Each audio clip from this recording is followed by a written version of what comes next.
Hey there, just checking in with a wrap up from the results from our athletes over the weekend.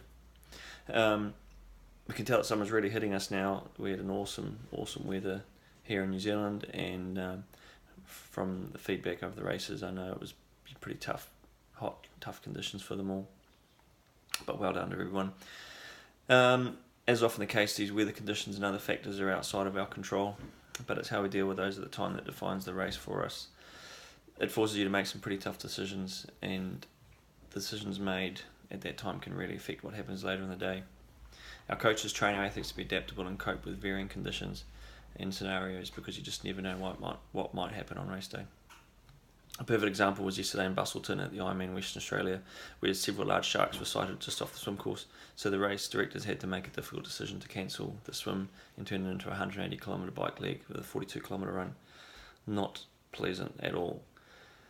This meant that it was a time trial start for everybody, which I can just imagine would be super difficult for the first few kilometres on the bike, as everyone's jostling for position and just trying to find their optimal pace and power.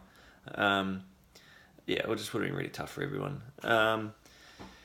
But and I can only imagine that at 8 a.m. in the morning, it was probably over 30 degrees anyway. So for a lot of those athletes that were standing in the sun waiting for their start, they were probably already overheating, dehydrated. And whilst it may not have seen much at the time, I no doubt that it would have affected them later in the day. And looking at the number of DNFs and admissions to the medical tent after the race, it's really no surprise that the conditions took such a toll on the field. So for those of you that finished, fantastic effort. For those of you that didn't finish, which a few of our athletes were in that DNF category, it's just the way it goes with racing, and it's just something that we have to deal with. But yeah, superb effort for everyone just for getting there and at least starting the race, given the difficult decisions made around the swim. Sorry, I just lost my way. I wrote all my notes down, but now I can't even find them. So, in summary, over the race results, at Iron Maori in Napier, Cam Harper was the first in his age group. It was a fantastic effort, Cam. Trained hard. You've had some ups and downs with some injuries, but we always knew that you were going to have a good race on race day, so that's awesome. And the best thing is you were finished in time for your lunch reservation that you'd made that day, so that was a win. At the Goat Tongariro mountain race, the conditions actually looked wet and possibly a little bit cold, so that was quite a contrast to what it was down the road in Napier. But Brodie Tokios was third in the young female goat division, which is fantastic, and she and her dad obviously ran with her for the whole way, but kept enough in the tank to pip her at the post by 1 second. So good work, David. Good to keep beating the youngster. So very, very important. So as I mentioned, I'm in Western Australia. There was no swim, which meant it was a 180k bike, 42k run.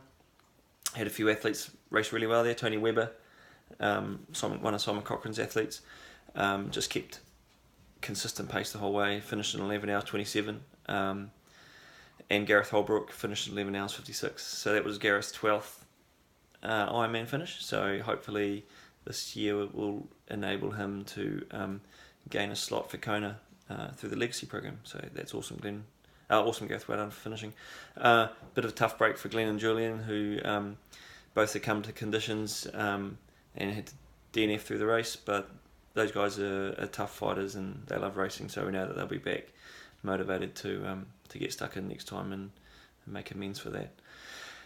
At the People's Triathlon in Mission Bay, Sasha McLeod was third in the female under 16 division in the sprint race. Moss Burmester was third in the 30 to 39 standard distance try, and that was his first triathlon. So awesome work, Moss.